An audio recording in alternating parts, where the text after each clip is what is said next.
So what's up mga lods, panibagong videos na naman ang gagawin ko. Kung di ka pa nakapag-subscribe, mag-subscribe ka na. So ngayon mga lods, ang topic natin is paano dumami ang green money. So paano nga ba dumami ang green money dito kay Magic Car mga lods? So tara, umpisa na natin. Nakikita nyo sa baba mga lods, may grand prize na nakalagay. Ayan, nakita nyo mga lods, parang crazy rock lang. So para dumami ang green money nyo mga lods, maglalaro lang kayo ng maglalaro dito kay Magic Car para makuha nyo tong 85 pesos. Yan. Okay, past 5 levels, cumulatively, ayan, meron kang 85 pesos. Tuloy-tuloy ang mga lods. Once maka 15 levels ka, meron ka laging 85 pesos. So, ayan.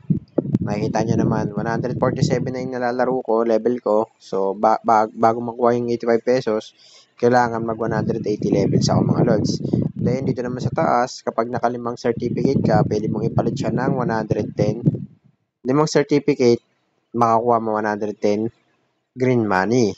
So, ayun yung mga lods para dumami yung green money. So, makikita nyo naman itong 557 coins sa gilid, itong number of orders, ayan. Diyan din siya mga lods, yung today shortage, long-term shortage, yan. Diyan din siya nagbibigay ng green money. May 55 pesos green money, 11 pesos green money. Diyan nyo rin siya makukuha. Okay, so, dito rin mga lods, ayan, sa start game, dito sa may laro mga lods, makukuha nyo rin dito yung green money.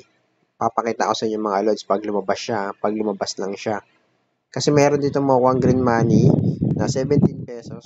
Then, may 5 pesos din na nakukuha dito na green money once maubusan siya ng gas. Okay? So, ayan, laro lang tayo ng laro para makakuha tayo ng green money dito kay Magic Car. I-update ko kayo mga lods kapag tawag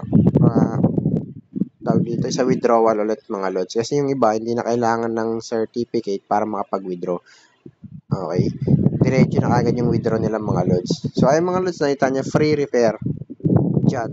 Diyan nakukuha yung green money rin. Diba? Sabi ko sa inyo. So, skip natin itong mga lods, yung ads na ito sa video lang. Pero pipintin natin yan. So, ayun mga lods, natapos na natin yung ads. Okay? So, ganun lang kadali kumita dito kay Magic Car mga lods. Kung usapang green money. Pero dito mga lods, hindi pa tayo nakapag-withdraw kasi hindi naman ako masyado nag-i-invite. Post lang ako sa YouTube. No? So, ayan.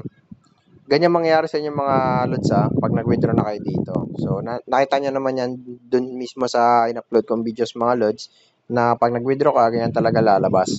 So, pwede kang hindi mag-invite dito mga lods. Kompletuhin mo lang yung certificate. Okay, makakapag-withdraw na rito. Once na mag-checkpoint 10 ka, yan, tuloy-tuloy na withdraw nyan. Then, sa coins, ayan, madali lang naman magpa-coins dito mga lods. Okay, dyan, mag-ipon din kayo. So, yun lang yung topic natin ngayon about sa green money mga lods. Dito kay Magic Car. Maglaro lang kayo na maglaro, tapos may lalabas naman din sa mismong game na repair. Yan, repair. May 11 pesos yon. Then may fight din doon lalabas, 17 pesos yon. Then dito sa number of orders, ayan, meron diyang green money 55 pesos, then 11 pesos. At dito sa grand prize. Okay? Pag natapos niya yung mga lods, mawawala na yan mga lods. Okay? So, ayun lang mga lods. Dito pa pala sa exchange bank notes, ayan, green money rin yan. So, ayun mga lods, yun ang video natin ngayon. Mag-subscribe kayo mga lods. Yun lang.